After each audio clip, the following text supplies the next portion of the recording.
Welcome to episode 268 of the Ross Bolen Podcast, otherwise known as RBP 268, presented by Bolen Media. I am your host, Ross Bolen, joined today by co-hosts Anthony Johnson and Jared Borislow. Boys, how have you been? How's it going? Good weekend. Yeah, I don't usually sit in this seat. I don't know if I've ever sat in this seat. Switch things up. Yeah. Good seat for you, though. Yeah. Well, the reason I switched it, and I'll be completely honest, is if you watch the YouTube videos of these podcasts. YouTube.com/Bolen Media. Yeah. Whenever I sit in one of the seats that is More sideways, exposed. that's sideways to the camera, Sir. my flab is obviously just. Sir, it's in your not on face. you, though. The camera adds 20 pounds. Everybody knows that. Yes. Well, it's adding. I'm actually Skeletor. It real only life. adds it to like the one part of my body that I don't want it added to. Everything else looks fine. Your tum-tum. My tongue, my flab, my gut, my amorphous blobby gut. Chicks are into that, though. Apparently, You've heard of the dad bod. the dad bod. A lot of merch sold. You don't back have in a the kid, day. though. I don't have a kid. No, yeah. You're not a dad. Soon to be. AJ, your stomach looks great.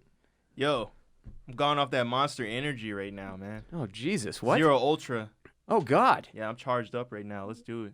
Okay. Guys, you want to hear a story? Yeah. Speaking of getting charged Story up, time. I went and got some coffee earlier with a friend this morning to do a little bit of charging myself.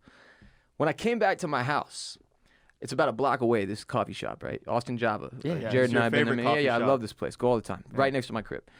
I'm on the way back to my house, and I'm in my car, and I'm about to turn onto my street, and I see an Austin PD SUV. Uh-oh. Austin Police Department, police, creeping directly in front of my house. Oh, I mean, right in front of it. Unmistakably. how this creeping are we talking? Like half a mile an hour, bro. Oh The no. worst kind of creep possible. Like, he's not looking at anything else. It is for sure my house. So I keep driving, right?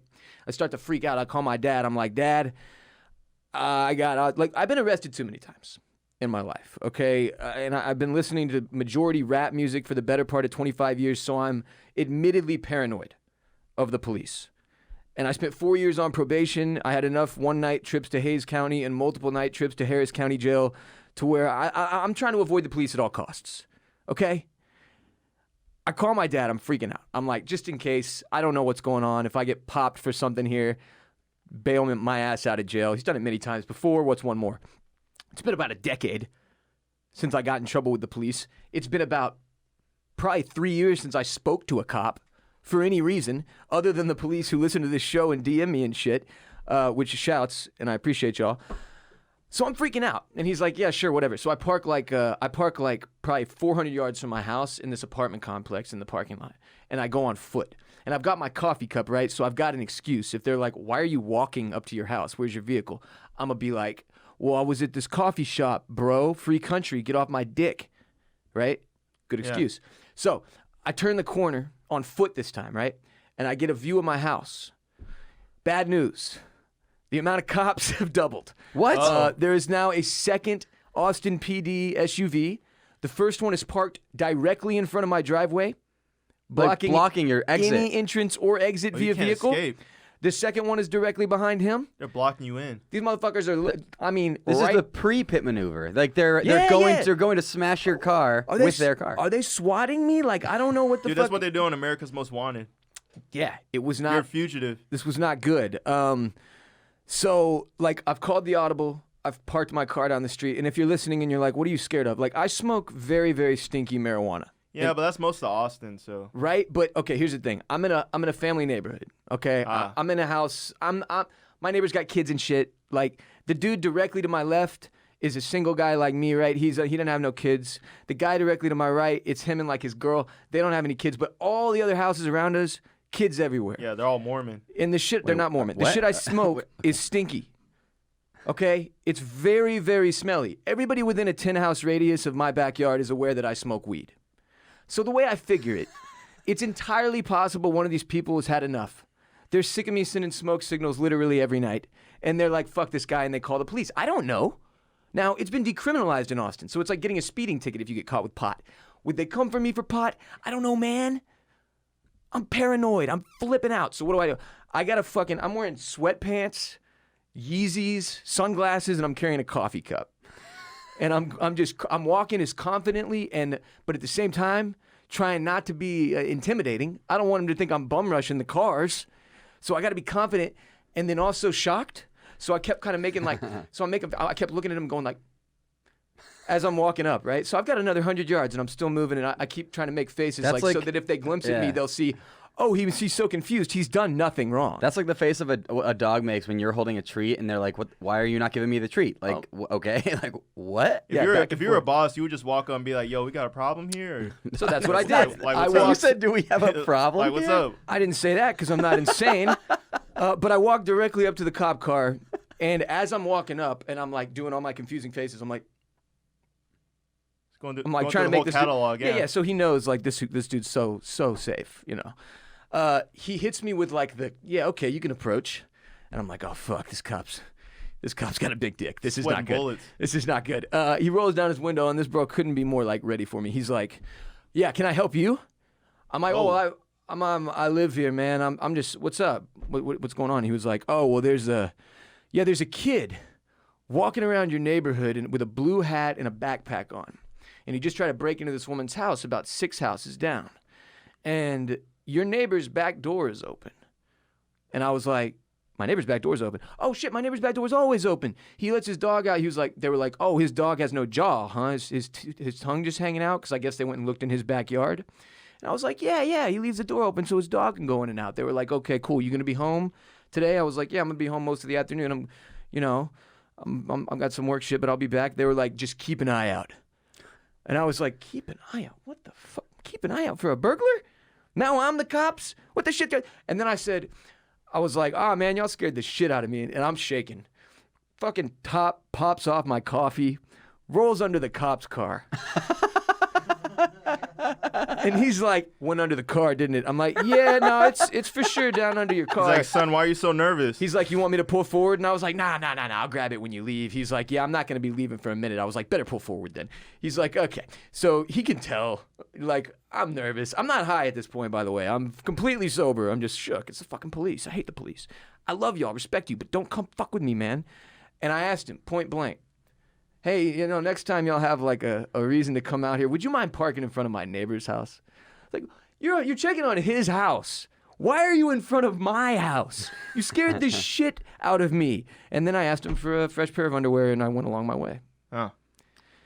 You were shaking so much that you grip locked your coffee and shot the.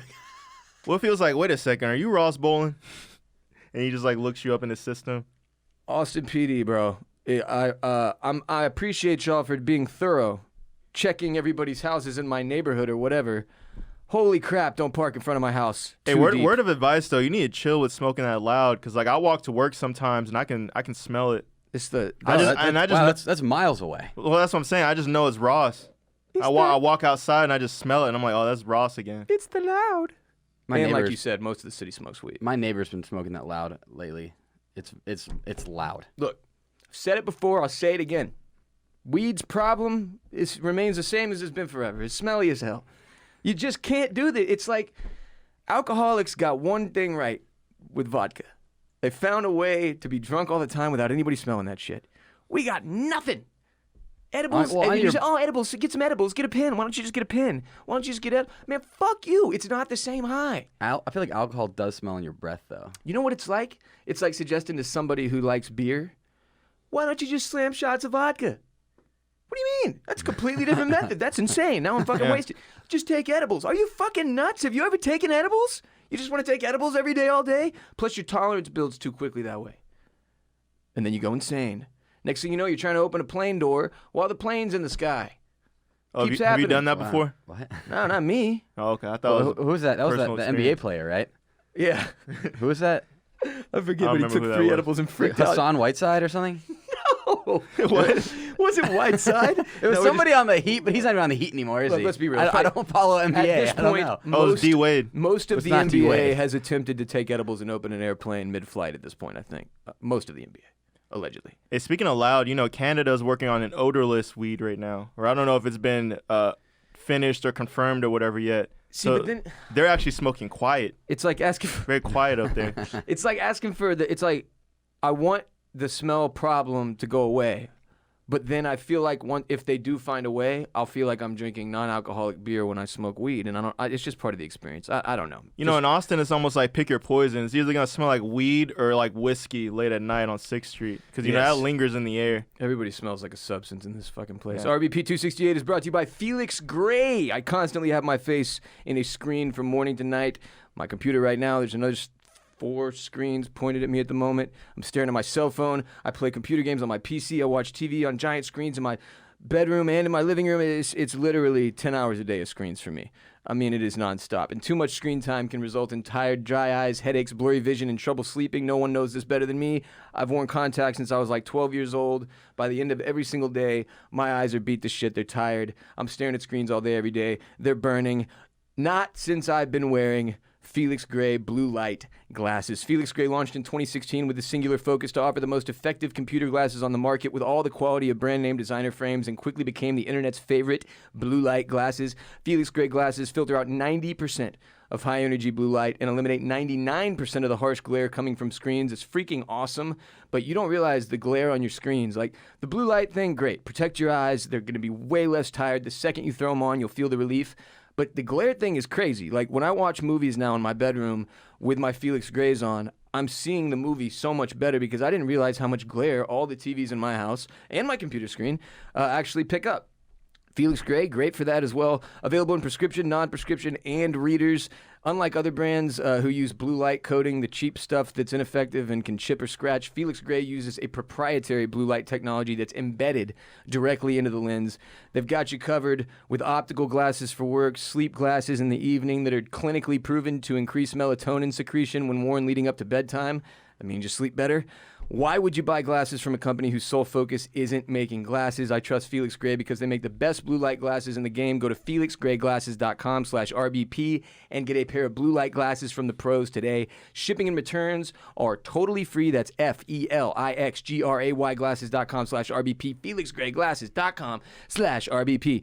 One announcement. Big happy birthday shouts to my buddy Chris, a.k.a. Coles, who survived his 21st birthday this weekend. Happy birthday, buddy. I am glad that gaming has brought us together. What a weird world. And that is it. No more announcements. Some amends and fact-checking. What's up? That's originally from Scary Movie. Oh. I'm aware of that. You were right. Intern Natalie has been fired. I'm just kidding. She hasn't been fired. But it happens to everybody. If you ever mess up again, though, I will cut you. Wait. We've been amending we are amending an amend. I thought I said it was from like Budweiser or something. It was from Budweiser. Oh, yeah. She said it was originally, I'm sorry, let me rephrase. Yeah. Natalie's amend was that it's from Scary Movie. It's from the Budweiser commercial. Yeah. Scary Movie was parodying the Budweiser commercial. Yeah, correct. So she's fired, yeah. Yo, she's like 18. You know, she's a kid. We also don't pay her, so. She's an unpaid, well, you don't know. I could pay her millions of dollars. She probably makes more than you, man. She makes more than both y'all combined. Jared and I need a raise. Yeah, you don't even know, though. But seriously, Natalie, if you ever mess up again, I will cut you. President Abraham Lincoln did not enjoy retirement. Richard Nixon did not enjoy impeachment. The population of China is 1.439 billion. First segment, insane headlines of the day. Ooh, what do we got today? Here's a weird one. Nintendo PlayStation is real, and you can bid on it for $420,000. Really? And 69 cents? Nice. No. But the Nintendo PlayStation, which is obviously Nintendo and PlayStation, Sony PlayStation, these are totally separate companies in our brains, right? Mm-hmm. There is apparently a Nintendo PlayStation that exists, like an Apple Galaxy S10 or something. It's a real thing, and you can buy one. When you say Nintendo is a company. What model are you talking about? The Nintendo PlayStation. The Nintendo. Okay, so an N64. It was a collaboration between... No. This is literally a Nintendo PlayStation. A collaboration between Nintendo and Sony in the late 1980s and early 90s. Sony wanted to get into the video game business, so it struck a deal with Nintendo to forge this Super Disc format, an add-on to the SNES that would allow it to play disc-based games as well as music CDs. That system was the Nintendo PlayStation. That's crazy. That's pretty early on, too. You said late 80s, early 90s? Yeah. Yeah, they were like way ahead of themselves. Yeah. So apparently there were about 200 prototype units of the Nintendo PlayStation before the partnership got torched. And this is the last surviving one. And you can bid on it for a low $420,000, including a 20% buyer's fee. If I added in the 69 cents, would that make me the highest bidder, or is now there like a $5,000 minimum raise? Oh, I see, because 420 and 69. Yeah, that's okay. Yes. I want to assume that the Nintendo PlayStation inspired the Sega Dreamcast. I don't know. Is that a wild theory? Yes. Probably. It could have happened because the Dreamcast came out mid 90s. I'm not following your line of logic. Well, I don't know. This is just a take. I don't know. Was the Dreamcast trying to add to the conversation? Was the Dreamcast disc based? It was. It was disc based. Weren't they small discs? Yeah, they were. They were really discs. small. Cute little discs. We actually rated all of the video game cartridges on Grand X Gaming once, so we definitely included those in there. I think the mini disc was high up there. It was like the GameCube, right? Well, yes, GameCube had mini discs. Also, the PSP had mini discs inside of a little plastic container. Wait, maybe Dreamcast were normal size CDs. I don't remember. I'm not positive. Next headline: Bomb-Sniffing Cyborg Locusts. Bomb-Sniffing Cyborg Locusts. Is it with a question and then with a period? Wow, they really mailed that headline in. Yes. This is the laziest headline in the world. But the important thing is this. Scientists have found a way to turn locusts, the bugs that fly around at night making that annoying-ass noise, also the ones that plagued Pharaoh and the Egyptians. Yeah. That was a plague. Hey, Moses had to do it to him. Okay? He wouldn't let his people go. Did he have to? You get the locusts, Bray. I think that was God. It was, but it was Moses. He was there. Okay. He was an agent of God. Look, the locusts are back, and they're being turned into explosive-sniffing cyborgs in a study funded by the U.S. Navy. Apparently, the idea is to hijack the insect's incredible sense of smell rather than coming up with an artificial detection method from scratch. They're creating biorobots by implanting electrodes into their brains. Locusts. This is like a Rick and Morty bit. Yeah. It really does sound like the plot of an episode. I'm But pretty it's sure. real. I think they have an episode like that, right? Our Navy gave some. It sounds similar. I'm pretty sure. Our Navy gave them $750,000 in 2016 to start conducting research about how to do this. Why are we just blowing money like that, man? Spend it on a boat. That's where our tax dollars go. Dude, spend it on some Yeezys for J-Bone. Anything but this. The locusts that now sniff bombs. The cool thing is apparently this is going to work. What? Yeah. You don't know that? No, it sounds like so far they're stoked on the results that these locusts have. Oh, is that what the scientists are saying? They're very man, we're adept. stoked on these results, man. They're adept at spotting explosives. It took them only, quote, a few hundred milliseconds of exposure to recognize explosive vapors. Locusts. Dude, hey, first they come for the explosive vapors, then they come for the loud vapors. You're screwed, Ross. Man's best friend this whole time, we thought it was dogs. Hey, but you know what, though? The Speaking of locusts. that, I'd rather a locust go in there in that situation than a dog. That's what I'm saying. Now Because who cares about locusts? We're getting the dogs There's a out billion of of harm's them. way, Yeah. and we've got locusts going in. This is a good thing, yeah. This is huge for us. Save the dogs, man. You're Hey, going to be risking after their lives. after the locusts sniff the vapor, are they high-kists? Jesus Christ. The other question I have, why don't we How's it just turn going? them into forget the sniffing part, locusts. Oh, just like they explode? Like we open up the cage and all the locusts fly in and explode. Oh, so you want to have bomb locusts? Yeah. Yeah. No, why are we not turning bugs and like unwanted animals into explosives? Yeah, That's like my question. mosquitoes. Peter, you got an answer? Have mosquito bombs? That sounds terrible. Skunk bombs, just strap a fucking we need to use some of these. Yeah, mosquitoes are the You want to strap a live skunk onto a bomb, or you want to make a skunk? You want to put a bomb inside of a skunk? I want millions of nano suicide vests strapped to mosquitoes who then fly in large quantities. You got to get a big horde of them so the explosion's big enough because they're nano explosives, and then you send them in and that's it. That's that. Oh, no, what about this? What if you take a bunch of mosquitoes and just inject them with the West Nile virus and then put them in a box and just dump them somewhere? But then That's now even you've worse than a unleashed bomb. West Nile. That happened naturally the first time. Oh. Yeah. That's how it. That's how it came to be. The mosquitoes, they did that. Well, the mad cow disease. That's what happened. Is somebody showed them the results of a soccer match, and they got mad. And then It was in England, and then they went and killed Well, people. one of the cows? Yeah, Have the you looked cows. into what that does to them? By the way, it's pretty disgusting. No, to like I'm their not. brains and shit. It's fucking gnarly. Well, isn't it people who eat the cow brains are the main people affected? Well, but the cow's brains are very affected. They actually do become They- like very fucked up. Who's Like, eating cow brain? A lot of people eat Is that cow brains. delicacy? I mean, I don't know if it's delicacy, but it's eaten. You know, people eat every organ of every animal. It could be in the ground beef they were eating. I mean, we don't know. It's probably in Taco Bell. Hey, this part says to get the Locusts to go where the team wanted them to go, they placed them in tiny wheeled robots that could be driven around. Was that like a hoverboard? No, like an RC car. That doesn't sound made up to you. I mean, this entire thing sounds made up, but which part specifically? God, I'm scared I'm being Designed had. by Tyco. Are we being had?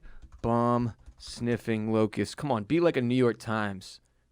This is from Futurism. Is that a reputable site? Look, here's something recent. PBS did a episode of a sci-tech show about the bomb-sniffing locust back in 2017. Nope, it's real, bro. Look, there's a picture of one with the tiny sniffing. Is that a computer chip? Yeah. Okay, I gotta press play. This is ridiculous. No, that's literally like the most stereotypical looking computer chip you've ever seen. They strapped it's like if I went to what's the name of the Radio Shack and I said, "Hey, can I have any computer chip?" and then I stuck it on a grasshopper.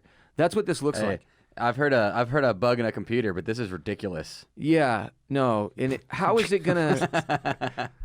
I wish we had volume on this, but then we'd be stealing content from PBS, and I get sued by PBS. Well, PBS is public. Well, it's public. Yeah. Here's the thing: it's real. I didn't make it up in my brain. It's a real thing. I didn't get had by the internet. That's the only thing that matters coming out of this segment. Other than if you see a small locust coming at you with a software chip attached to its back, Better run. better make sure you don't have a bomb on you. Well, you should run away from the locust, right? Some people say the closer, it's like keep your friends close, keep your enemies closer. The closer to the locust you are, the safer you are. Well, but unless you're following the locust towards a bomb, I feel like in that scenario, you're doing that. That's not. What smart. if it's already sniffed the bomb and now it's going the opposite direction? I feel like the whole point of this is that the locust will go to the bomb and stay there, whether or not the bomb detonates. I don't think the whole You point don't of this. think they're surviving? I don't think there's any of the $750,000 put into this is being put towards how do we keep the locusts alive? I don't think So that we can care. reuse them. I'm pretty sure that's why they pick locusts.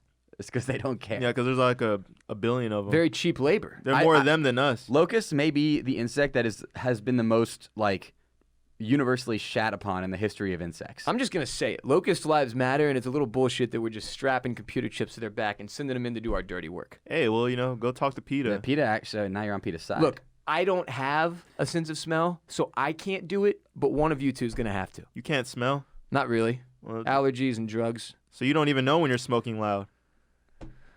I You're still not able to I detect still know. it. Or your other senses. Yeah, the one that I detected It with goes through your ears is into my your nose. brain going completely numb and me failing to be able to form cohesive thoughts. It's a good indicator, yeah. Yeah. RBP 268 is also brought to you by Bespoke Post. My favorite box of awesome that they're currently offering right now is called Sweat.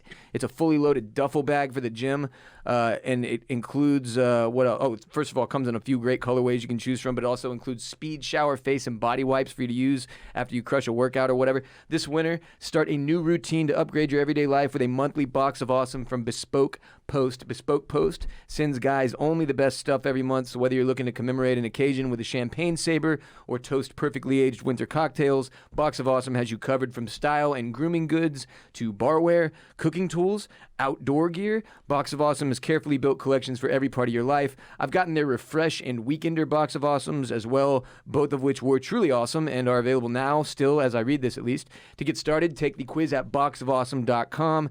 Super short, super quick. Your answers will help them pick the right box of awesome for you. They release new boxes every single month across a ton of different categories. It's free to sign up. You can skip a month or cancel anytime. Each box costs only $45 but has over $70 worth of gear inside. Get 20% off your first monthly box when you sign up at boxofawesome.com. Enter the code RBP at checkout. That's boxofawesome.com. Code RBP for 20% off your first box. Boxofawesome.com. Code RBP. Next segment. The MAJic Hour with Mercedes Terrell and Jade Bryce.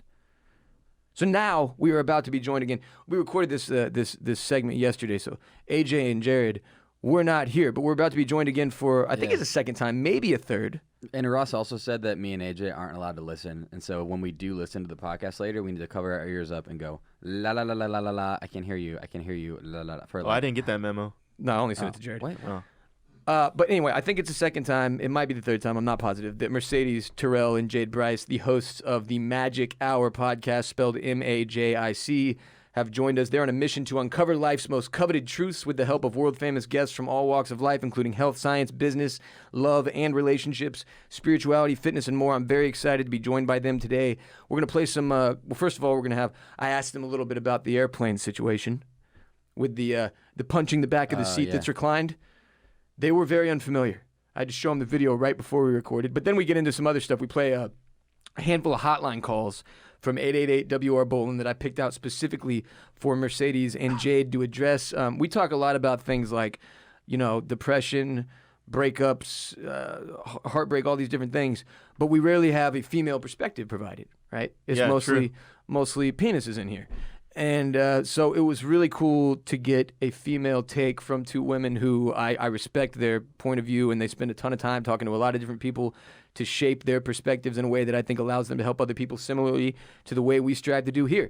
So it was very cool to get answers from them and hear them respond to some of y'all. Some of these calls got very, very deep, which is why we started off with some silly shit today so that we don't end heavy the whole time. But we had a lot of fun. Enjoy Mercedes Terrell and Jade Bryce of the MAJic Hour podcast. Mercedes and Jade, it is great to have y'all back. I didn't realize how long it had been. How long has it been? Since last March. Oh, Well, really, I came really, on last March. Really? Well, yeah, even longer for you, I guess. But you guys, there was no video last time y'all were here. I didn't really realize that. You were not forewarned. No, This we is weren't. just y'all's normal level of beauty. I feel woke up like I've this. experienced a year since then. You don't feel like you've experienced a year? No. I feel like I've experienced a year through just following you. How is that possible? That's like a day. Watching Jade go through a day is like, Oh I my couldn't get God. that much. She's energy tired out. just hanging out with me. Literally. Yeah. Before we dive into some heavy stuff and take some calls from our listeners and answer some questions, I just played a video for y'all off mic that went viral over the past couple days of this woman sitting in a seat on an airplane, reclined against the dude in the last row who's up against the back. He cannot recline. He's punching the seat over and over. Everybody in the world is giving their 2 cents on and their take on this. What do you do in this situation if you're that woman? Either of y'all, who wants to start? I wouldn't sit there. I'm not saying What if you can't anything. move though? You can't, it's your assigned seat or whatever. No, she's saying she wouldn't sit there I not wouldn't sit saying silently. anything. Oh, okay. So how do you go? But see, like the thing is, I want to talk about, like I'd turn around and go like, tell me about your childhood.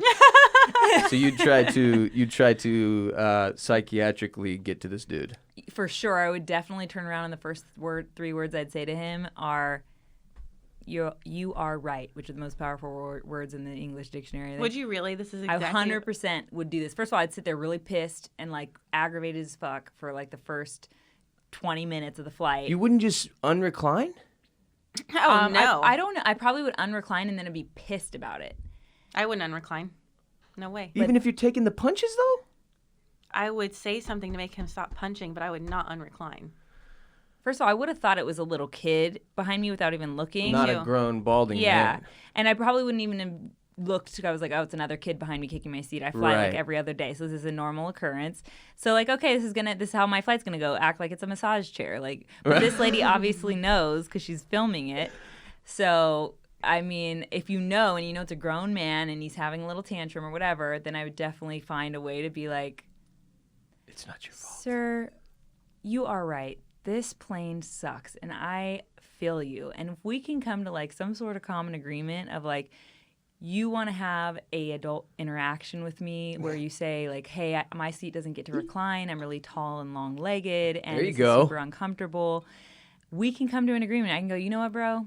I got you. You're like just God in one of his myriad of disguises, and I see the divine in you. You know what I mean? I think that You see it as a challenge. Yeah, it's like This a dude's challenge testing to like you. get us to chill out and calm down together. Yeah. For sure. To the bigger point though. I think I would ask him if he wanted to switch seats with me. Okay, but then you can't recline. Yeah, I know, but then maybe he would feel like, that lady was really kind and I was really An asshole. yeah, and maybe it would change the way he treated others in the future. Maybe, I don't know. He Maybe. could be a narcissist. Ooh. Well, let me ask you sociopath, this. but Just in general, the airplane seats, right? how do you handle the option to recline on an airplane? How do you I always handle take it? Individually, you sit on a plane, you can recline unless you're in that back seat. Do you recline typically? Yeah, always. Do you ask the person behind you before you recline? I never Never. have because they can recline usually too if they want. But I've never been in a situation like her where the person behind me can't recline.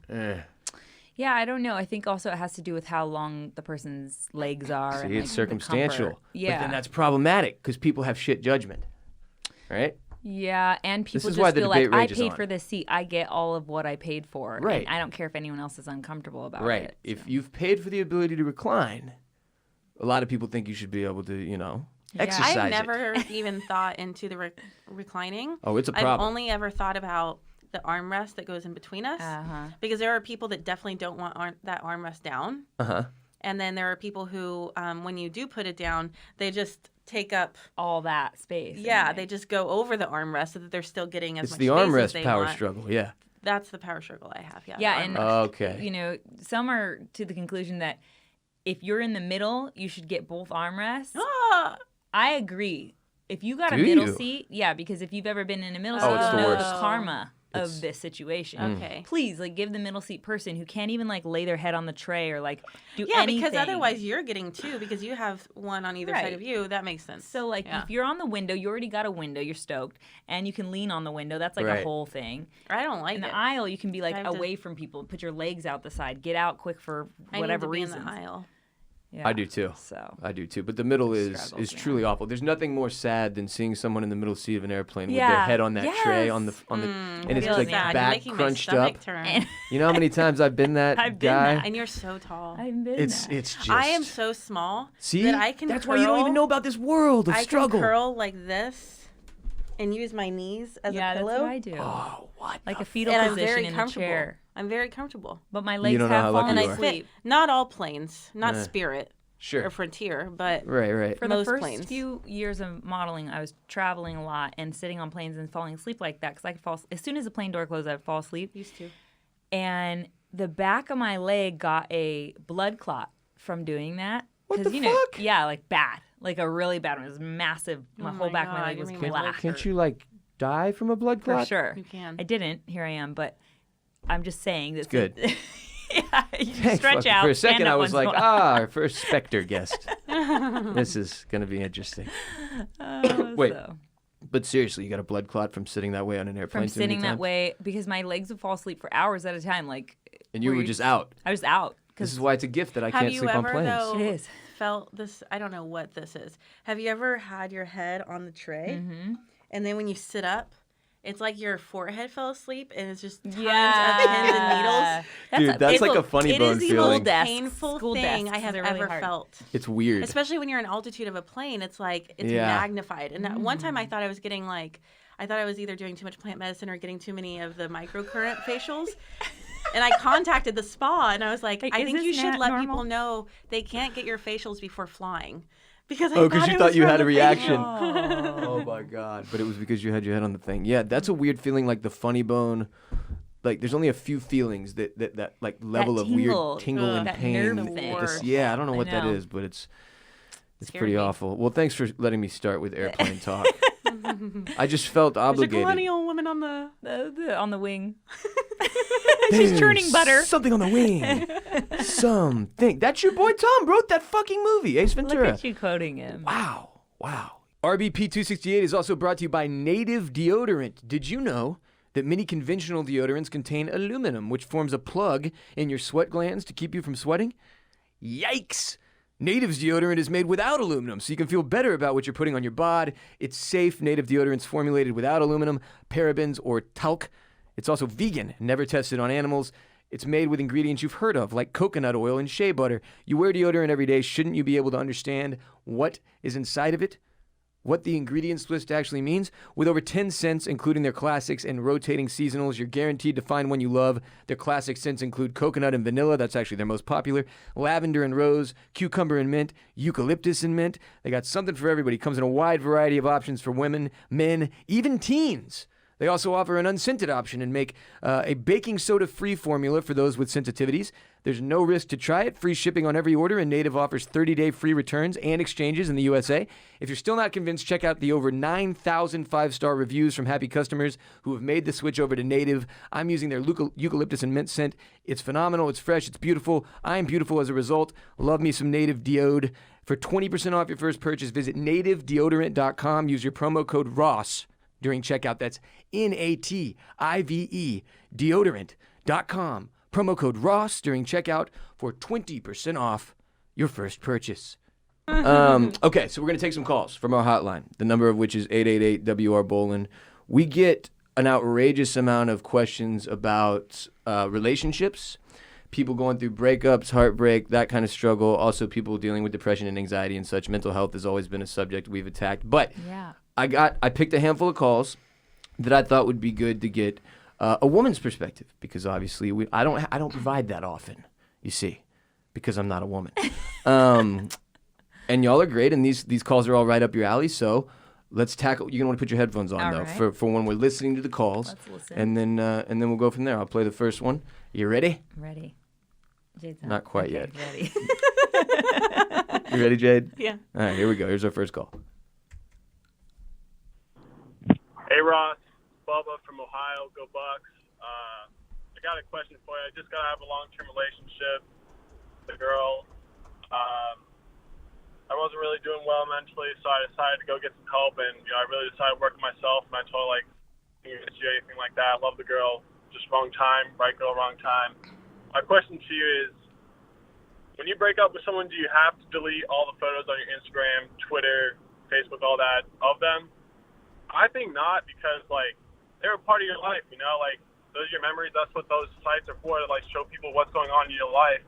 And if you delete that shit, then you're kind of just being, like, saying that stuff didn't happen, the good times didn't happen, the bad times didn't happen, you know? And I think that's kind of childish. Let me know what you think. Gang, gang, gang. Shout out AJ. All right, so you can take your headphones off. Bubba from Ohio, go Buckeyes, is asking about what is obviously a newer concept, something that has only become an issue since we were in our teenage years, which is when you break up with somebody and you share this documented history on Instagram, or it's mostly Instagram, right? Before that it was Facebook. Now it's Instagram is the place that this is an issue. Socials. Yeah. There are several schools of thought here. Obviously, some people leave all their pictures up, and some people delete them all. Now there are other options like archive. So let's attack this first. In y'all's experience, how have you handled social media in terms of like breakups and in terms of? I'm sure you both have different, thoughts on how public your relationship should be on Instagram and such as well. So I don't know, just hit me. Either one of y'all that has a thought. I agree with him. I think I never take them down because it's a part of my story. It's a part of how I influence those who are viewing my page. But I have had partners after the fact want that to be removed because they don't want to be looking at it. Right. And that might be a boundary that they ask for. And I still don't like it. I still don't want to take these down because at the time they were happy memories. Sometimes you look at a photo and you're like, yeah, we're smiling, but that was a really shit day. And I don't mind taking those down. But sometimes I want to leave them up because I don't know. Well, it's tricky part too of because my story. Well, firstly, I want to say to Bubba and anyone else sending you these calls and questions, like how amazing that they're being so vulnerable and willing. Oh to God, that was nothing. Just wait. Well, I love it that they're willing to like call in and even having your voice heard by people is sometimes scary. So even just leaving a voicemail like that about something that you're so vulnerable about. We need to do a whole episode just doing that. Yeah. So, but to Jade's point of when you take this stuff down, it is basically, in a sense, you might look to the world like you're pretending like that's not your truth and that wasn't your part of your life when it was. But at the same time, Instagram is very much a fantasy land if you want it to be. Like if you want your Instagram to be full of just positive stuff, right? That's your prerogative and you're allowed to. So if this, relationship ended in a way or reminds you in a way of something negative and you want to not have that be a part of your life anymore, then I think it's okay to take that down. If the person you're with turned out to be a really not a nice person, or I don't know, maybe they ended up being a serial killer or something. You know, Sure. you might not want to like Don't want to remember promote that. or I keep had. it in I'll your give you an life. example. I dated a girl in college. When I was in college, Instagram didn't exist yet, so all of our shared photos were on Facebook. And in the way Facebook operated, at least then, I'm not really sure now, was that you would create albums, right? So like we'd go out for a weekend, and that weekend we'll get like an album titled something Drake lyric, and then it would be filled with all the pictures from that weekend. So when we broke up, she fucking, I don't know, whatever the version of cleansed her timeline of me, right? Well, but I lost all the pictures. So like one day I went into Facebook and I was like 600 pictures short of my. Wow. So them shits were just gone, Yeah. right? And for her, it was a way of moving on from me, right? It was her. Yeah. It was part of her I will process of say a that's clean when break. you like when we're younger. Sure. When you're breaking up, you're like checking their important. page. Like if they took it down, then that means Yeah. they're really moving on. And if they've left it up, then they still want Yeah, me. but you how know, when you're silly is younger. that? Right. Right, it's bullshit. But now, after you mature a little bit, I think it's more about just accepting that was a time in your life, and it's not. part of your it story. being up doesn't mean you still want it around, but you're still honoring that part of your story. Right. to me. Yeah. The weird thing, Jade, that you mentioned, and I've encountered this as well, is that so many of us are insecure with our partner's pasts Right. and our girlfriend, boyfriend, husband, wife, whatever it may be, that people, they don't want to see that shit. They take it as like I a sign of understand either. if you're like kissing in the photo. Yeah. Maybe. Yeah, maybe I that think, makes a too, difference too. I think it has something to do with the way that we interacted in the relationship as well. Like, if we were maybe not so proud of all the ways that we were in that relationship, we don't want to be reminded of where we weren't perfect, you know? Sure, So absolutely. We have that problem of striving for perfectionism and striving to be. And that's why a lot of what you see on social media is not fully authentic. So when you can, like, kind of keep that uncomfortable truth out there, it's probably positive influence for anyone watching. Yeah, maybe it's a good thing. I don't know. Yeah. It's tough. It's I just- would say my answer is sort of like I mean, you can't take it personal. It is situational. Yeah, Yeah. you can't take it personal if your ex decides to go this route Yeah. because they've decided Maybe that's what's ever for them. That's how they're dealing with their pain, and that's how they're easing their Yeah. pain. Yeah, that's it because it's like The it's easy to number take it one personal rule though. in life is just to not take anything personal. Yeah. If we Sure. can somehow Don't get attain that. attached. Yeah. Well, yeah, and especially in the way that like most of the things that you take personally and have a problem with actually have nothing to do with you at all. Totally. Yeah, it's true. And that circumstance specifically is easy to say how it doesn't. It feels like to the ego because it's a picture It's a of photo of you. you. Yeah. That it has something to do with you, but actually it has nothing to do with you. And ask yourself like, why does it matter? Right. Right? Like, why does it matter if that picture stays up or goes down on the timeline? It still happened. It's the same reason that we think social media matters. The fact that we It have only to, matters for a little bit too. After a little while, like think about 4 exes ago. You don't care if your pictures are still on their No, page. it's just the most That's recent right. one, right? It's just the most recent well, one. also we put stuff on there. We keep it fresh because we want to like continually recheck our ego, like tell the world, here we exist, we exist, we exist. Yeah, and yeah. every time, someone's matter, I removing matter. pictures of me or not posting pictures of me or whatever in a relationship when Yeah. someone you're with doesn't That's a post big- pictures of you, yeah. that's a problem. That's also a thing, yes. You're not Yeah. being seen. You're not and proud heard. of me. Why aren't you Yeah. putting up Yeah. pictures of me? Show me off. Yeah, Yeah. no, it's the whole question of like when you post a picture on Instagram, let's use Valentine's Day, just passed a few days ago. Is it for you? Is it for your Right. girl? Or is it for everybody else? It's for What is the- it for? The Joneses scenario, like Well, but it's because it's different for everybody. Yeah. I might be putting up my Valentine's Day post for a totally different reason than you or Right. you or anybody. You know what I'm saying? So it's like these conversations get really difficult judging are. social media because some people do use it healthily. Most of us don't. yeah. But some people do. It can be done, I think. It's just really, really hard. Yeah. Yeah. Y'all ready to take another call? For sure. Headphones All on! right. All right, here's our next one. Hey Ross, this is Max, Wyoming. I'm a little worked up right now. I'm 20 years old. I work as a ranch hand, cowboy on a ranch here in Wyoming. So I don't make a lot of money, don't have greatest living, but I love my job. But I just found out that my girlfriend's pregnant and she's on birth control. We've been careful, but not careful enough, evidently. And I don't know what I'm going to do, man. I'm just a kid. This is terrifying to me, but I don't know. I guess I'm going to have to grow up quick. If you got any advice, I'm taking any of it right now. Thanks. Love the show. Oh, you thought the first one was deep. All right, go. Answer. No, I'm just kidding. Max from Wyoming, thank you seriously so much again for calling. Every single one of y'all who calls in to share your stuff, it means a lot, not just because it takes strength to do it, but because you're also sharing with other people who need to hear it. So having kids young is obviously a real game changer. Happens to a lot of people. Absolutely. Jade, how old were you when you had your first? I was 29, but my mom was like 17. Your mom was 17 when she had you? And my sister had 6 kids by the time she was 30. So I've still Oh, had shit. an experience with young moms. Yeah. But yeah, I was 29 when I got pregnant. Okay, cool. I've had a couple people close to me experience this as well, either like a young pregnancy that was unplanned or a young pregnancy that wasn't one way or the other, just happened. And it obviously is I don't know that there's anything that can happen to you at a young age that can more quickly shift your worldview than reproducing. And suddenly having another human being that you're now in charge of. Because, that's when you get to around my age, 25, 35, somewhere in there where people start having kids on average in America these days, people usually have to face that change. Yeah. Then, when they're older and more equipped, you would hope. So when you're a kid or when you're 20 or you see yourself as a kid still, I mean, it's a lot, right? Like, that's a lot of pressure.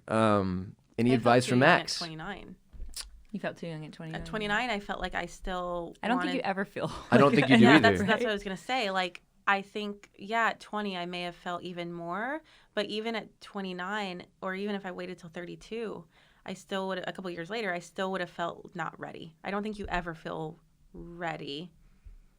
Yeah, I might be wrong, but there's this core not enoughness that we all feel, and that's just part of the human existence, I think. Right. And I'm not there. I'm not ready. I'm not ready. And again, no matter how old you get, I don't think you ever really feel 100% ready. Even those who are trying to have a baby with their husband, there's still parts that are scary. For sure. No, I genuinely believe that with most huge life stuff like this, with either it's getting married, having a kid, the first time you lose someone, that's not something you can truly be totally prepared for. No. It's a thing that you then become prepared in, while you're in it, right? You and have even to learn. so, I don't even know that you ever, it's the thing is, it's if this thing is the thing that's asking him to grow right now, then amazing, accept it, this because is showing up for what a reason. makes it more uncomfortable and hard for him is the fact that he's resisting it. So I think there's a matter of embracing, okay, this is the direction my life's going to go, and being just, hear this as a reminder that it is totally okay and healthy to feel uncomfortable when your life changes in any direction. And this is a big direction. So to feel really uncomfortable right now and feel chaotic and not know where all the, chips are going to land is okay. It's part of this journey, but it will feel better eventually. And the baby's not going to know any difference when it comes out. True. The baby's not going to know if the dad has a lot of money or a little bit of money. All that baby needs when it first comes out is love and presence and, a lot of just feeling wanted itself. Yeah. So we worry so much about having all of the necessities, but those are actually the core necessities. Right. Yeah. So. Yeah, and I'll say this too. There's it's sort of a cliche that life finds a way of your story finds a way of writing itself. Mm-hmm. So everybody has these, and one of the reasons I'll tell you that I would feel, one of the things I would feel in Max's position would be well, now my plans are ruined. Totally. Everything I had in mind is shot. I'm going to have to replot. And you feel like that feeling of not being in control of your story is a thing that I think men especially we really grapple with. I don't know if I can speak for women, but it's a thing, right? We don't like that. That's what the masculine energy actually embodies, sure. is being the container, control. Sure. And we feel like we have to be the master and commander of our ship or whatever. Everything is, we got to be making the calls. Right. And we're afraid we might have a little bit of our parents in us too. Sure. I think. Yeah, the then, fears and then of all the that, other yeah. stuff starts coming in. Yeah. I mean, I think that's a huge part of it. And I think if once you accept that it's never going to work that way, life is never going now, whether it's in this case, what I think you'll ultimately end up seeing is a huge blessing in the form of a child, or whether it's something else. Life doesn't really, life doesn't give a shit about our plans, as people say. But also, life finds a way to take these things and then make them something even greater than you could have imagined with the dumbass plan you had before. Absolutely. So that's one thing that I would say, Max, to keep your head up, because it's like, yes, it feels like right now your whole world has been rocked and your life is completely changed and all your plans and your hopes and dreams are shot. But in 5-10 years from now, you're going to feel like an idiot because you ever thought that, and you'll have a completely different road Like you're that on. country song, "There Goes My Life."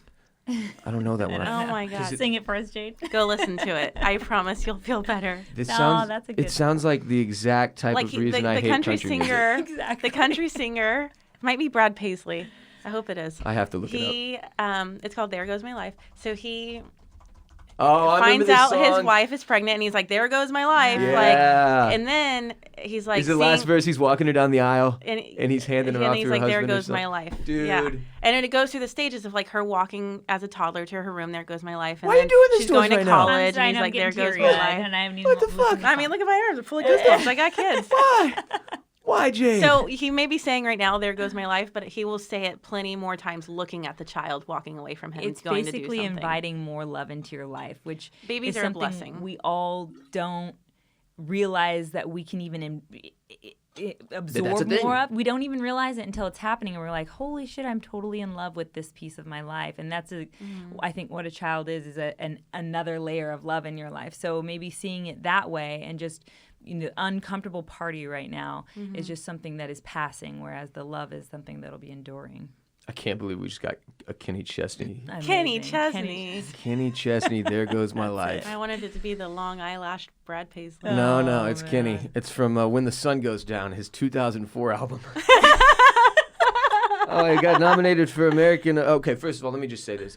I don't listen to country on the radio. Oh, I love Just it. for set that Mostly out to there. avoid these songs, because I don't need the cheesiest, most heartbreaking song in the world I can to make me probably- break down in the middle of the day. That's part of the grieving I process. could man. It's probably important. associate a country song to any topic we talk about today.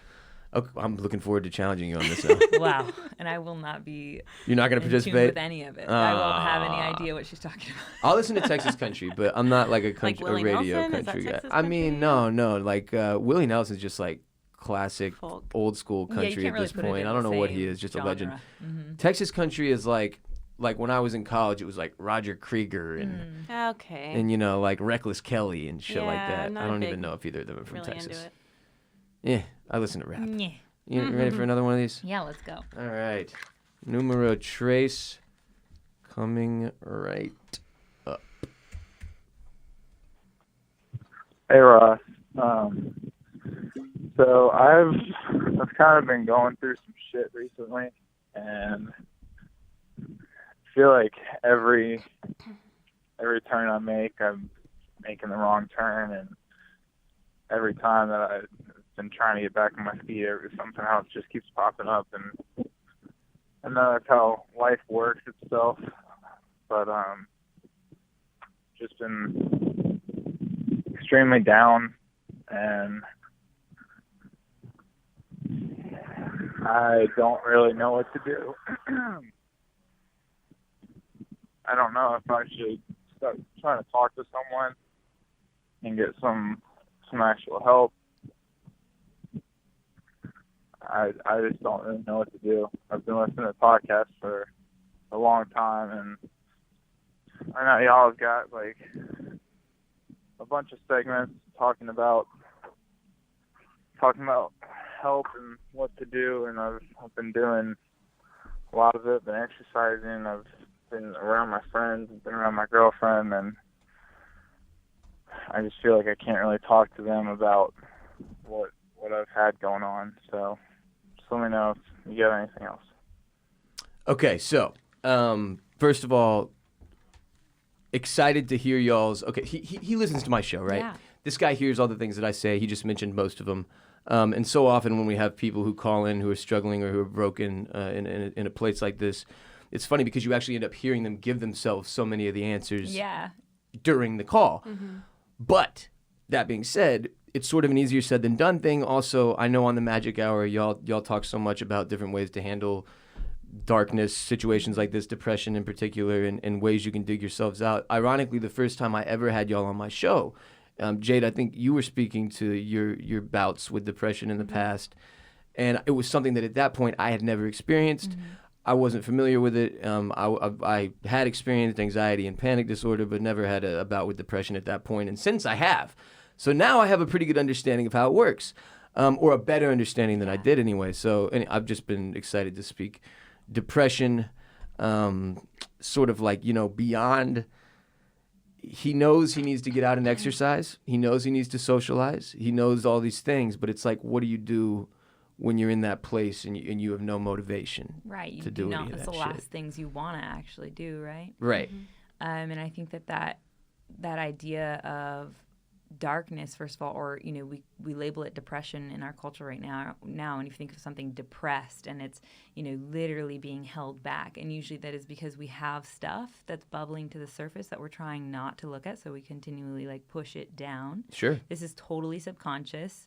It's not like, a thought popped up of something bad that happened in my childhood and I'm actively pushing it down, but it's become something that you've done for so many years you don't even realize that it's needing to be addressed now. And of course, there can be more physiological reasons for depression to populate in your life at some point, where maybe actually your nutrition is a little off, or you need to be getting more sunshine and more movement in your life. But I think that mentally is the piece that we all neglect the very most, I don't want to even say it's the least obvious piece of it, but it's the part that seems the most convoluted and scary, because we don't even know how to approach it at all, and because mental health has been such a taboo in our culture for so long that we're like, I don't have that problem, I'm not dealing with that. Depression, that's what sick people have. We make this and big now it's story so common that it's not weird at all to say that you struggle with it. It seems like we're getting there. It's circles, right? So well, y'all circle, you're good. But nah, most people, I don't think they feel that way still. No. I honestly don't. And I think that's the thing, is that like you said before to us, you're like, I didn't even realize I was dealing with depression really before we kind of spoke about it and labeled it in this certain way, because it sometimes can just feel like, I feel sick today. I don't feel my something's not regular right. self. I feel off. We call it something else. And I think first of all, we can get clear on the label, then we can address it properly, or it can be helpful. And so to this caller, tell me his name again. Oh, shit. It's not on there. To this caller, he is asking, should I go see someone? Should I dig deeper here? The things that stuck out to me most of what he said was, I don't feel like I have a place where I can say these things out loud and be seen and heard and feel okay with it. And also just nothing's working, it seems. Right, nothing has gotten me out of the rut so far. Right. Yeah. Which to me is what depression really is a lack of hope in the future. So nothing... You don't have anything to look forward to. You don't think tomorrow is going to be any different. So because of where you're at chemically. Yeah. Sure. But moving those chemicals come in a lot of different ways. It comes from, like we were saying, nutrition and being active and out in the sunshine and the things that you think of. Okay, I need to do that to feel like a healthy person. Spend time generally. with other people. But but also taking all that dark thoughts and stuff that you really don't even know you're dealing with and bringing it to the surface. And doing that alone is scary and hard because you don't even know where to start. So having a therapist or going to someone that is an expert at being able to hold that type of space and make it feel safe. There is no judgment in that room. There is no one shooting on you. So you can say what you need to say. And it just is like a reflective wall, where the person's like, okay, I heard you say this thing, and then gives you some tools and tips to move forward on that. It's not as scary as people make it out to be. Y'all have both done quite a bit of talk therapy, no? Yeah. Yeah.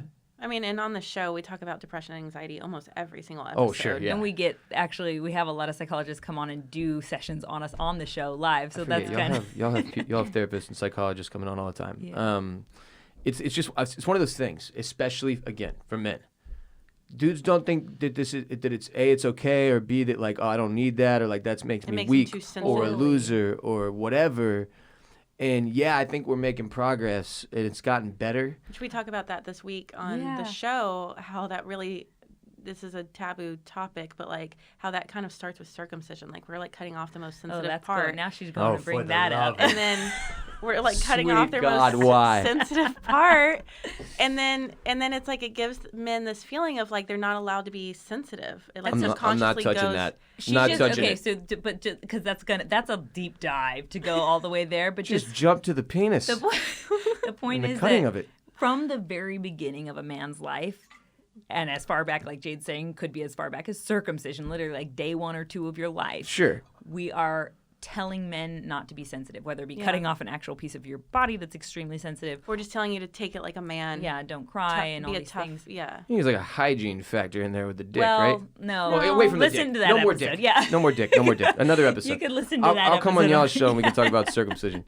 But yeah. But yeah, I think that because we're creating this idea in a man's head that in order to be a man and grow up out of your boyhood or be, stop being a child and become a man, you have to be like over macho. It creates what we call toxic masculinity, which is doesn't mean all masculinity is toxic. A lot of people see that phrase and think of it that way. Well, there's a version of it that is. Yeah, exactly. Right? Masculinity lives in all of our bodies. It's an energy that is absolutely necessary and beautiful. We live in balance with the feminine and masculine. If we're lucky, we live in balance of it. And some of us, if you're born, a cisgendered male, if you're male, you tend to embody the masculine energy more often. You tend to embody that side of your brain and heart and all those things. Right. And in order to navigate today's culture, you have to remember that there's all these pressures being put on you from a child that have asked you to be that to an unhealthy degree. And that's what the toxic masculinity thing actually means. So like where we see, grab her by the pussy, or we see someone drinking everything he can in sight just to prove a point, or eating all the red meat even though he knows it's bad for him. Like these things that are like literally unhealthy physically. I wish I could help. And that makes me wonder too. I don't know what we're doing. What his routine is like. Like I know he says he doesn't feel like doing those things that he knows are good for him, but like how many things is he doing that are bad for him? Like how often is he drinking alcohol, which we know causes depression? How often is he Great take here. Seriously, because that's always my thing. It's easily just removing a couple things, and it makes all the difference. And then once we remove some of those things, we end up wanting to add the good. So and it makes room for it, right? Like too often I've done that where I'm like, all right, I'm adding the healthy stuff. Yeah. I went and ran. I went to yoga. I'm eating better. Why do I still feel like shit? Well, because you still smoked a 1/4 ounce of weed yesterday. What the fuck do you mean? Why do you still feel like shit? Like a lot of the time it's asking that quick. Yeah, it's like, well, you went to the bar for 4 hours can you remove and that smoked a doesn't half make pack you of feel cigarettes. good? Yeah, It's so not you good for have to you. look at both sides. It can't always be adding. Right. Sometimes you have to Cleanse it, subtract. Yeah. And I want to just say to all of that is one way to get really quickly to the core truth of what's going on in you whenever you're feeling these feelings that don't feel good is to sit in silence. And I know that that's what most people, especially if you're in that toxic masculinity thing, it's like, no, do, be busy, like don't, Take your head off. Yeah, Distract go drink at the yourself. bar, distract yourself. Yeah, but work more. That's such a crazy concept to me because literally it's the opposite of what you should be doing healthily, right? Like the way you get through anything is to think through it and to make yourself face it. But every single one, like, why is that the advice all of us give each other? It's like, keep yourself busy, get out there and like take your mind off. It's like, no, sit the fuck down and think about what's happening to you right now. There are moments, I think, that is valuable. Motion before emotion is a thin line. Yeah, There's a weird balance there. Creating this place where your body needs, that's, physically one thing, but also mentally, like, I think in any grieving process or in any depression or any place where you're in a darkness in your life, when you have the ability to not just sit with it, but sometimes you have to go, okay, I'm getting in a really negative spiral right now because maybe other things are not perfect, not aligned today. So right now I'm going to I am going to go out with friends and find a more positive environment so that I don't go down this rabbit hole that I know I tend to. So that type of busying I think is okay, but you have to balance it out with mindfulness, which is like sitting and being like, okay, what are we really doing It's to human ourselves tendency here? when we empty something out to want to fill it back up too. sure. So to make sure if you're removing something, pay close attention to what you're Filling it back up. Yeah, I get this one thrown at me a lot. Lots of therapists and psychiatrists have mentioned that one over the years. They're like, well, you removed this. That's great. What did you What have you added? replace Yeah. the alcohol And I'm with? like, Yeah. nothing? Fuck off, Mom. That's why we see so many people go through a relationship Mm-hmm. and literally jump from one to the next so quickly because you're just replacing that last thing with a new thing and not looking at your patterns at all. You're not like figuring out how you're going to make the next one a better Or relationship. different. My fave is jumping from one to the next without even figuring out what made the Why? last Yeah. one go wrong. Yeah. That's the greatest Then idea. you're just Yeah. replacing each partner. It's the same partner, It's just different a face. distraction, man. That's what we do. We distract ourselves from the work. I'm going to play one out of order because it so pertains to what Okay. we are literally discussing right now. Yeah, here it is, and then we'll continue this discussion because it's about what we're talking about. Hey, Ross. So, I don't know, thought for you. It's, I don't know, are like personal days when you aren't feeling like 100%, like, you know, depression's hitting a little hard. You take a day to yourself and you just binge watch like a TV show and you just kind of like let that feeling of sadness kind of like take you over and just, you know, for a day and run it through. The next day you get up and you do the extra like body hygiene and like actually floss your teeth and get yourself motivated, get that early morning shower, get the ball rolling. You know, is that a good idea every now and again? You know, just kind of having those days where, you know, you kind of like let your mental health do its own thing as it needs to, and then, you know, just go from there. You know, to just that single day, and then you get back to the grind. But like, you acknowledge that single day as what it is. This is my day for like my mental shit and like getting my head right. Either way, love the podcast. Gang, gang, gang. Keep it up, motherfucker. All right, so to that point, because this is something I've grappled with the past few months. I love this concept of like giving yourself a day, or like it's the same sort of, you know, it's like allowing yourself to feel something It's a form of self-care. Yeah. and sitting in it and really, or like it doesn't even have to be necessarily the sitting in it day where you're just all right, taking in every single thing that's happened about your breakup or your situation or whatever it is. It could be more of like you know what? I'm canceling every fucking thing today, and I'm literally Netflix just and going to chill, hang. yeah. And yes, I guess to add to his question, what if you do that and it's awesome, and then you really want to do it again the next day, and then you really want to do it again the next day, and where's the fucking line? Like, how do you give yourself a mental health day like that without it being a weird, like, because I always feel guilty too. I never leave the mental health day like, I'm always like, fuck, I should have been working that whole time. Like, this did not go the way I wanted it to at all. I feel worse. Right. How do you do this? Anyone? I think Bueller? I don't, you know, just to start this thing off, Yeah, I yeah. think it goes back to that idea of, first off, you're going to take the day off and then feel guilty about it, which is my tendency, which is probably why I go back to this thought, is where are you feeling not enough and not worthy of having a self day? Like, you are probably the hardest worker on the planet. And that's the reason that you feel guilty in this situation. And you're also maybe placing too much of your value in how much you get done. Exactly. Yeah.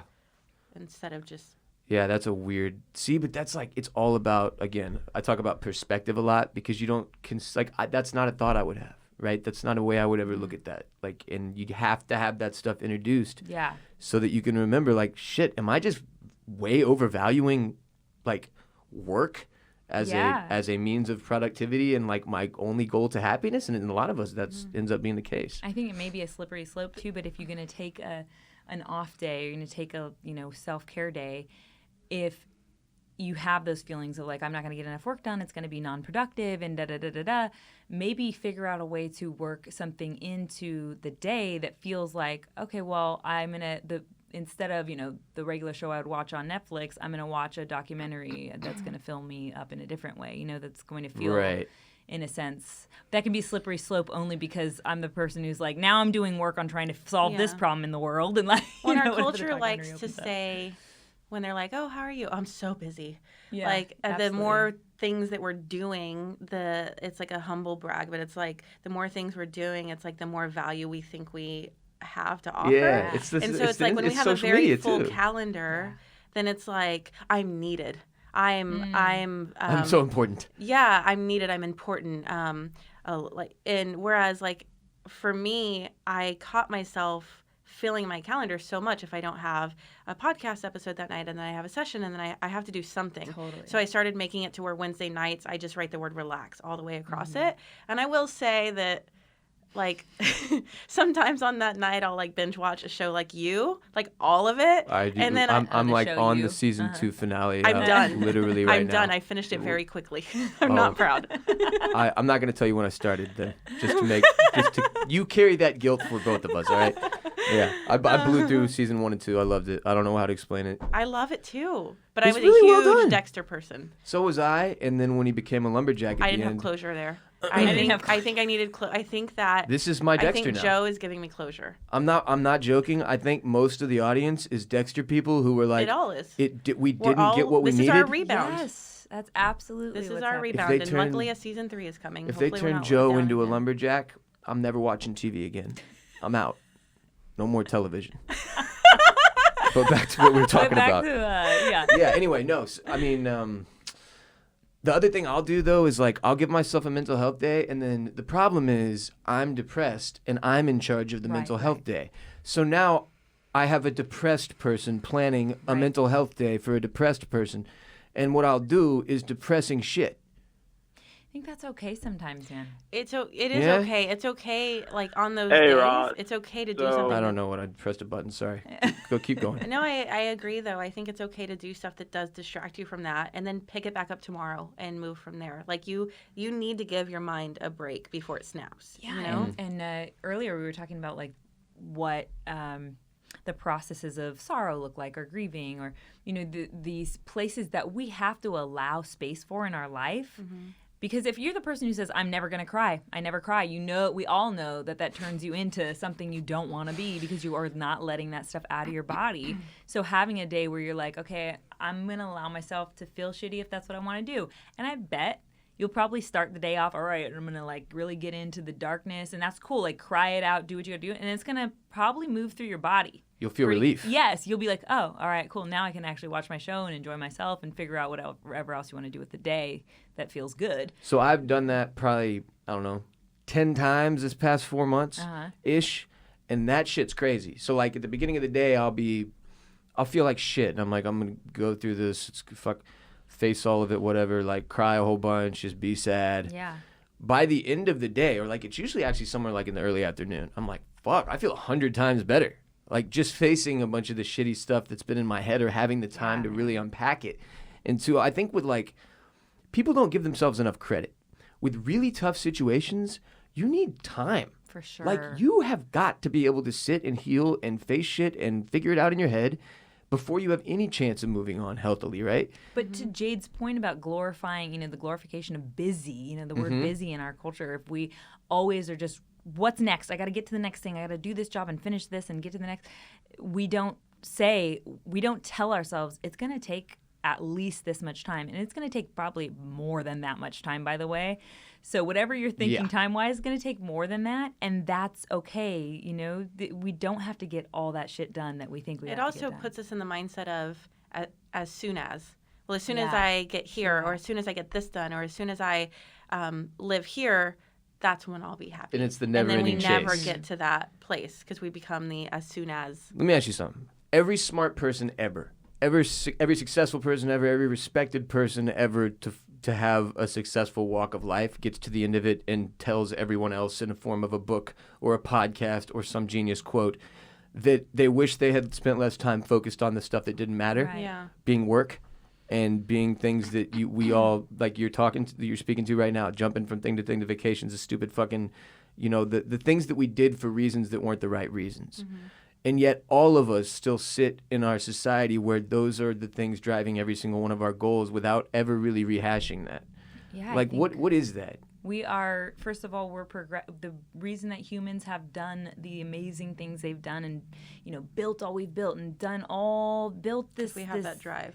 Culture up is because we are beings that have the drive that push us forward for progress and that create this like forward and upward momentum. Mm-hmm. But at the same time, all the great minds that you just mentioned, all the great minds of our current time would probably say something about what, if you said, what do you do in your daily practice that you think makes you great? They would say, I sit in silence and meditation or some form of becoming present. Maybe they, jog or ride a bicycle or whatever the thing is that causes them to like allow themselves to kind of reflect inward and be still for a moment. Right. And that I think is presence. It's about finding presence and figuring out how right now, like this very moment, now is the way, as one of our guests, Corey Allen, says, but figuring out how you can be happy right this very moment, or you can at least find inner peace in this very moment. And that's like a tough concept, I think, to get your head around because we have that busy structure in our head. But like to the guy who earlier asked about, he had gotten his girlfriend pregnant and he was so worried about what was going to happen next for him and how to deal with it. Well, if he even just took a moment from the anxiety of all that worry of what the future is going to look like and thought, okay, what's happening right this very moment? Right this very moment, I'm listening to the Ross Bolen podcast and I'm actually physically fine. I feel okay. And if I'm, checking in with my body and my brain right now, I'm okay. Like I am not running from lions and I don't need to be in that fight or flight mode, anxiety mode. So exist in that moment. And if you can figure out how to do that over and over through your day and create a practice out of it, you get to live that much more life peacefully. Like, isn't that what we all really want? And I'll say this, that is such like I think it can sound really intimidating for somebody who's never taken the first step. Mm-hmm. And as a dude who at some point, I don't know, a handful of years ago was sort of like forced to take that first step just due to my life circumstances, which ended up being a massive blessing. It's like chipping away, right? Yeah. Look, it's not day one.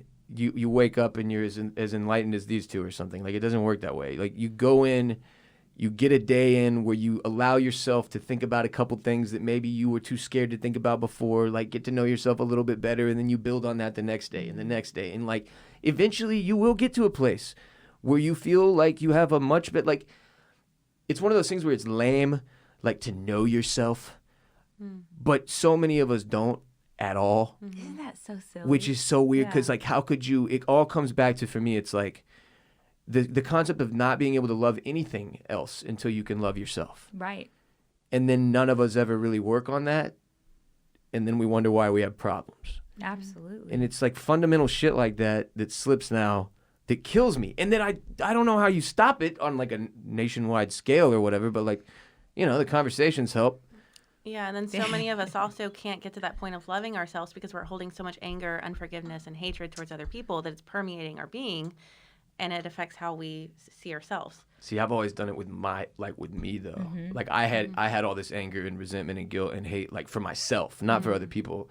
I wish I'd had it for other people instead of myself. That probably would have been a better route, like a slightly less hurtful route. But yeah, no, I mean, it's like so much of what we talk about on our respective shows is so complicated, right? And it can be so complex, and life can be. We all know in this room. So many variables, yeah. Very complicated. But sometimes you just got to break shit down to like the simplest thing and allow yourself to look at yourself. Right. Who the fuck am I? What are the things I care about? What am I doing? And why? That's it, man. And it really, once you do that, it becomes completely uncomplicated. It becomes obvious almost. And you're like, it's way easier. Why did I spend so much time resisting that? And anyone listening, I just want to give them like a forgiveness card of like, hey, you got raised in a culture around a zillion people that were telling you that that's not the right way to do it. So how could you have known? No one taught you in school how to like be mindful and sit in silence or, or exercise your body the right way or eat the right nutrition. I mean, like no one tells you how to think thoughts in a different way. You know the example I always give? You know how people rip on Justin Bieber? Mm-hmm. Bieber's a douchebag. Yeah. You go back to when you were 14. Yeah. Give yourself about $20 million. Yeah. You tell me how you end up, motherfucker. Like It's that. so true. But Put we're all all cameras Bieber. on you, But we're yeah. all Bieber, right? Because we're all in this culture that was raised with the wrong goals and the wrong, our sights on the wrong. If you not all of us, but those of us who were raised by television, we got the wrong goals. Yeah. We got the wrong fucking target. Because we're being raised by shock factor marketing. You know, it's like On not, social, especially now. for It's sure. fucked. Jeez Louise. It's not a matter of like, this is a beautiful story and I'm going to No. tell it to you. It's like, how can we make this story so that it'll Everyone turn will into click a on viral it. clip? Yeah. Yeah, like it's not Clickbait, real. And that's the exact same thing. It's just having the wrong fucking goals. Because that website's goal is not to tell the story Right. well, it's to get clicks. Right. So it's just like that foundation again is incorrect. Yeah. Why and can't we what just is- build a good foundation everywhere? Exactly. Come on, That's the people. thing, though. Fuck. Mindfulness gets you back to what is the real goal. Is like the real goal to have $1 zillion and have the private jet and whatever it is. That's what our culture says it is, right? Right. But what is it really? Everyone would say it's happiness. Everyone would say it's yes. peace, inner peace. Like nobody wants to live in the the anxiety. millionaire of- still wants to be happy. Totally. And then The everyone homeless person just wants to be happy. and everyone with a private jet ever will tell you, that didn't buy them. yeah, happiness. the jet. No, it didn't actually make me happy. Right. Still looking. Yeah. What is it, like the $70,000 mark or so they say on average? Like Beyond that, you beyond can't that. you can't increase it through wealth. You can't. It's a Yeah. fucking scientific fact now. I think it's like 120K though. Now, if you It live went in up. like San Jose, yeah. It was inflation. No, it went up. It went up. All right, that's all the time we have. I love y'all and appreciate y'all so much for being here. Seriously, everybody go listen to the MAJic Hour with Jade Bryce and Mercedes Terrell. Any closing thoughts y'all want to share with us? Anything cool coming up or any? By the way, y'all been what the hell is with the social media videos? Oh, She's these How so are you good. making all of these? Mine are Probably. just me talking to you. Mercedes is an entire movie. Like they started off with some production value, and I was like, okay, Mercedes out there in LA, really getting some videos in.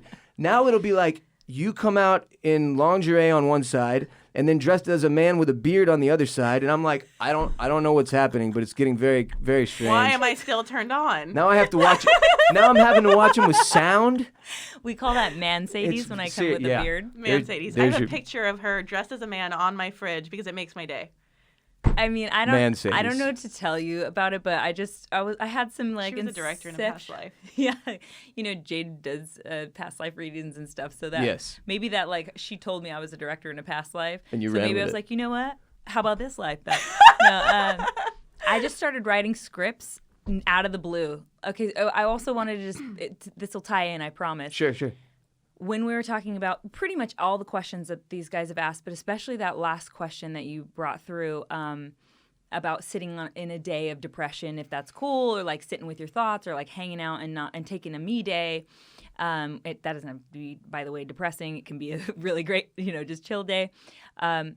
Journaling for me, like on those days or those times whenever I'm feeling, I probably brought up journaling on every episode I've been on of yours, but on those days where I never bring it up, so it's good. okay, where I am bawling, I can't get through it.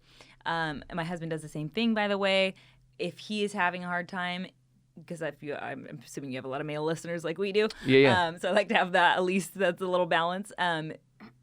Journaling, for some reason, getting the words that are in your brain and affecting your body out onto a piece of paper, for my logical mind, that's like my masculine side, it shows me that I've gotten them out of my body, personally. And of course, I'm actually writing down stuff that I need to look at, And so Right. usually it's just a matter of writing questions like, why am I feeling? It can start with whatever. Like whoever is intimidated by journaling by hearing this idea, just write anything. It can be like, I'm wearing Free-flowing blue thoughts. pants. Like literally whatever comes out of your mind at the moment, and it will The turn bus in. was smelly today. Yep. Yeah, you could just start, and it'll like go to It's where crazy. you need it to. Your brain will be like, oh, we're doing this. Thank you for finally leaving us some space to do this. And it'll jump on it. I don't know. So how often do you do this? Anytime. So like that specific thing where Journaling. it's just like, how often do you I journal? don't have, I wish I could say I have like a beautiful regular practice and like I meditate every day and I journal after and all this. I don't. Okay. I definitely still glorify busy way too much, but it's something I'm obviously Hey, conscious of working Working out on of my it. body. Working on it. But if I do it whenever I like take a bath, which is very rare also that's like in a kind way. And it's usually like a more, Soggy. meditative and kind practice. Yeah, and it's something it's making me feel really good afterward. Right. But when I'm depressed or when I am in a fight with my husband, that's a big one. Or anybody pisses me off or whatever. Or if I'm like hormonally and So good for anger. Anger, huge for anger. You can like write into the page, you know. So anytime See, I can't read happens- my fucking handwriting. Doesn't matter. That's you don't have probably to. better. Yeah.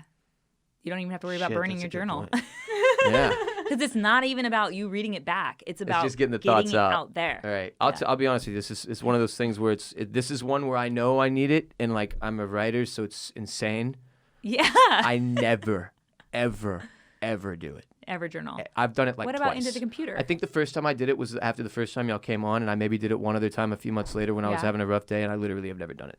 Wow. I do it on the notes on my phone. I do it in my computer. Anywhere. It's something about writing though. I swear, the first time I did it, I is wrote it. different. The second time I typed it, typing didn't do shit. Really? No. Oh, it'll do it for me. We But have some people that say you should type it and then erase it. right. That's something. So, but Like it's a physical yeah, deletion. like delete, Ah, move it to that's the kinda delete cool. box. Yeah. But I want to write it and then light that on fire. I'm gonna have little That's better. fires. That's what more I'm gonna fun. do. I did promise you I would tie that back in. Yeah, again. I don't. How are you gonna do that? Well, that was the guy's call about like how to get that stuff through your body in a Right. day. Okay, Okay. Well, that was for me. That's like my most powerful tool is moving my body, journaling. That whatever I'm mad about. Usually, it's about anger. That's what gives me motivated to go do that. it's permeating out of you right now. I'm terrified. But yeah, I think I was tying it back to script writing. That's what it was. oh, because you asked and- about the movies. I think I just like started realizing that putting words on paper held some sort of power. And so when we would create these episodes on the podcast, we needed a way to promote it. And so I just would be like, it would be super funny if I made, like some person actually interact the way that we're talking about on the show and Right. like made a skit essentially around it. An And then- example, yeah. yeah. And then the skits became really fun for me. So I just kept going with it. Y'all are killing them. They're great. Quickly, since we have to get out of here, could y'all tell us where we can follow you? Anything about the MAJic Hour? Any recent episodes y'all have that you'd like to throw out real quick? But where we can follow you on social, of course, where we can listen to y'all's show, all of that information. And thank you so much again for the time today, ladies. Y'all have been incredible as always. Yeah. We love coming on here. We love you. We always talk about how supportive you are. So thank Yeah. you so much for helping Oh us in no, our I journey. appreciate it. You're welcome. Seriously. But yeah, we're the MAJic Hour podcast on iTunes. It's MAJic for Mercedes and Jade. And whatever platform you're listening on. Apple Podcasts, Yeah. Spotify. Yeah. Spotify? Stitcher. Yeah, y'all are on Spotify. I was Yeah. looking at your Spotify earlier. Yeah, everything. Stitcher, yeah. That's the other one that Um, pops up top when We I have a Google you. lot of local Austin guests too. This week we have on a local sex worker, which is a really interesting episode. And that's How'd you what find her? And I'm Yeah. asking for real though. Right. Just quickly, how'd you find for her? a friend. Okay, but seriously, quickly, how'd you find her? We found her through actually one of our other guests, Peter Who's Craig, also local, Oh. Peter who Craig. is a sex and relationship expert. Yeah. And Good. So you didn't have to hit we the didn't look street. at no, not Craig's that list type or of anything sex like worker. that. She's like a surrogate partner. She's a sexual surrogate, which is So that's she'll for a teach whole nother you- podcast. to Just be tune honest. in. Yeah. I gotta stop asking y'all questions. Mariah's gonna fucking kill me. But yeah, so follow us on at the MAJic Hour. Go listen to the podcast. It's spelled MAJic for Mercedes and Jade, MAJic. Clever girls. Yeah. So and then if you even go there, you can probably figure out our personal handles, which I don't want to confuse it too much. So just go to the podcast, guys. Yeah, there you go. Yeah. Listen to the MAJic Hour. Support the ladies. Y'all are awesome. Thank you so much. And we'll see you next time. Yes. Yeah. Cool. All right. So yeah, everybody that's still that's listening now, Jared and AJ are obviously back with me. La la. Can I stop? La, You're la, good now. la. You're Okay, good now. cool. You're good now. And Jade and Mercedes are gone. Sadly, Huh. gone from the room. But we appreciate them joining us as always. And as we said, listen to the MAJic Hour. Show those girls some love. Follow them on social media. Follow along with everything they've got going. We appreciate them coming on the show and giving us some of their time today. That'll do it. Before you head out to take on the world, it's time for some very important announcements. First of all, your legal obligations that you've been saddled with as a result of having listened to this entire podcast. There's 3 now, guys. I added one. I added Yeah. an entire legal obligation. The first one remains the same. Did you have to hit up the lawyers for that? I had to get permission. Oh. Yeah. That's why it took so long to get it approved. The dogs have to approve any addition to the legal obs. The dogs finally finished their dog meeting, and they decided, fine, a third will do. Yeah. for now. So number 1 remains rate and review on Apple Podcasts. You can listen on Spotify or SoundCloud, watch on YouTube, but please, please, please rate and review 5 stars, 2 or 3 sentences about why you love the show on Apple Podcasts. That remains the largest and most important platform to us to get exposure and to continue to grow on. Number 2, your second legal obligation. You tell one person, a friend, a family member, a coworker, a neighbor, any one individual that you think, hey, this person might enjoy the Ross Bolen podcast and what Ross and Jared and AJ and Mike and all the guests they have on talk about week in and week out. Share the show with one person, and you can check that box and move on to number 3, your final and your new legal obligation. You must use our sponsor codes. You must. You must. So today's show, FelixGrayGlasses.com/RBP. Huge shouts to Felix Gray as well as Bespoke Post, boxofawesome.com. Enter the code RBP at checkout. And then, of course, Native Deodorant. 20% off your first purchase when you use the code Ross at nativedeodorant.com. 20% off. Support our sponsors. That's how this show works. They pay to get access to y'all, our audience. You use the codes, and the relationship thrives. We all win. You get more RBP. They get more sales. It's all love, baby. And remember, if you never mind. I don't even know what I was going to say. Just get it out, man. Very sad. Very, very sad. Rate and review. Share the show with one person. Tweet at Jared to tell him he's an idiot. Damn it. And then number 4. Is that an obligation now? Use those codes. I might have just snuck a 4th one in And there. now we got 4. Yeah. No.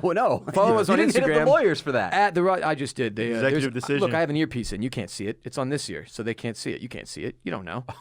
We're on Instagram at the Ross Bolen Podcast, on Twitter at Ross Bolen Pod, and if you're the middle-aged aunt of one of our listeners, you can find us somewhere on Facebook. I'm Ross Bolen. You can follow me at WR Bolen on Twitter, Instagram, and Snapchat at WRBOLEN. Also check out Bolen Media's television and film podcast, Oysters, Clams, and Cockles, where right now we are covering The Outsider, as well as Curb Your Enthusiasm. Also check out Freeze All Motor Functions, which I'll let Jared tell you about for a second when he tells you about where you can follow him as well.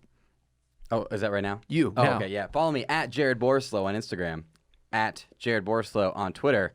Shouts to everybody who DM me, Jared, I found the code when I didn't give my entire handle last time. Freeze on Motor Functions is a Westworld podcast that I do with Ross. If you have never seen Westworld, lucky you. We have a recap of every single episode that is spoiler-free. So if you listen to our Season 1, Episode 1 recap, does not spoil anything that happens after that episode. Season 3 of Westworld comes in March in a few weeks, and if you never watched Westworld, you need to watch Seasons 1 and 2 and listen to our podcast to get prepared. Here's the deal. It's the #1 rated Westworld podcast on Apple Podcasts. Every other Westworld podcast is literally terrible. Finished. That was the end of your plug? Yeah. Okay. AJ, where can we follow you on social medias? On Instagram and Twitter, I am at capital AJ, CAPITAL AJ. Can't believe you... Jared, you just shot poo all over every other Westworld podcast at the end. Yes. Because I firmly believe that we're that much better. Wow. Oh, and listen to my anti-crank podcast called Hands Off. God. What's it called? First episode dropping tomorrow. Hands Off? It's called Hands Off. Come on. The Hands Off podcast. You. What's your Twitter? Say it again. Capital AJ. Go scroll through this man's Twitter. You're going to be like, what the fuck is going on here? Nobody knows, though. I'm not sure AJ knows. About what? I'm fully aware. Your Twitter. I just don't know. It's all from me.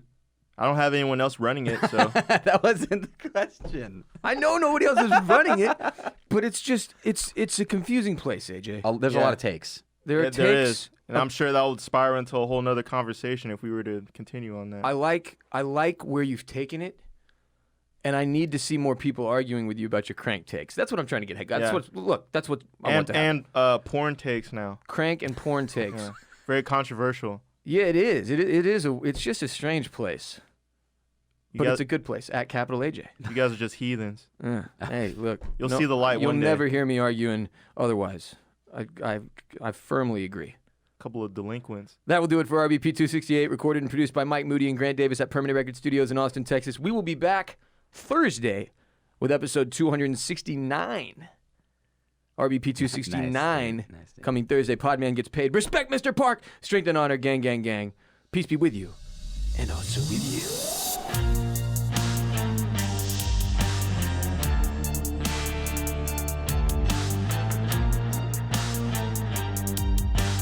Peace be with you, and also with you.